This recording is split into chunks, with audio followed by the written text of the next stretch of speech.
Hi, welcome back to a brand new video of the Targeted Individual Program, Targeted Individual Experience. So, Pam came home, we just had an argument again. She's like, because I told her yesterday that she said she bought Alyssa to school on an empty stomach. She was hungry. And she was like, well, I bought her a sandwich. I said, yeah, but you buy her a sandwich, you take her to school late, so she cannot eat after breakfast in school, okay? So she was hungry, until she had lunch. Her stomach, she said, my stomach was hurting me, So I'm talking to her about bringing the kids to school early, bringing Liz to school early. And she's like, well, I have to get me ready and this and that and such and such. What did I say? Wasn't I say that she was going to go back to her old ways? See, last week, right, Alyssa got to school, even though she was late, she wasn't that late. She might have been like 10, 15 minutes late. But she got to school today minutes to 9. Okay? Minutes to 9. Right? Because why? Because her mother woke up late. And when I talk about, and even when I called her to wake her up early, she still got our daughter to school late. Okay? That's what I'm talking about. And it comes back to this. And I tell her, I said, part of the reason why the kids are tired also because, again, you wanted to go out. It's Valentine's Day. You know what I'm saying? You could wait. You know what I'm saying? You could wait. So, I was like, she was like, yeah, you're not my father. And I said, Pamela, nobody's trying to be your father. Okay? I'm trying to give you some sound advice on what you're doing, when you're doing, particularly how you're doing and how it affects our kids. Okay? You have Friday, you have Saturday. All right? You telling me that you couldn't wait? You telling that this person you see couldn't wait?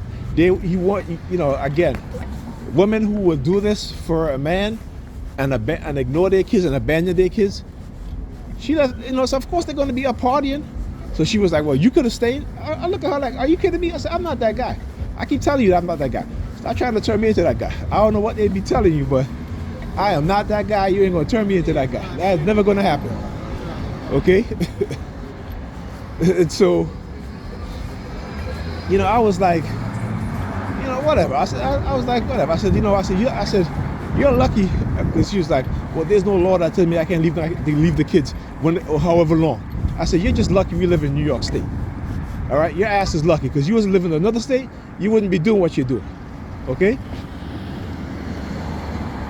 But I want you to understand how in New York, where they should have sensible laws in terms of leaving children by themselves. Okay? And this is how a lot of these women and these laws are being created like this, are not being passed to where parents should not leave their children, particularly when they're under a certain age, in the house all day and all night by themselves. Okay? But New York State has encouraged, because these liberals in New York, again, they're in bed with corporations, and the corporations pay them. And so they have every vested interest in allowing women to do whatever they want to do and not be held accountable. Okay? So this is why you see the behavior of some of these women. Right? See, us men, we can't do shit like that. Right? We even if we could, we wouldn't do shit like that. Because, again, today how these women are being conditioned is to be against everything that naturally is within them. Is to throw out that natural aspect of who they are as women. Right? And not realizing how destructive it is for their mindset, for their children, for their family, and for their community. But they don't care. They don't care. Anyhow, I will talk to you guys in the next video.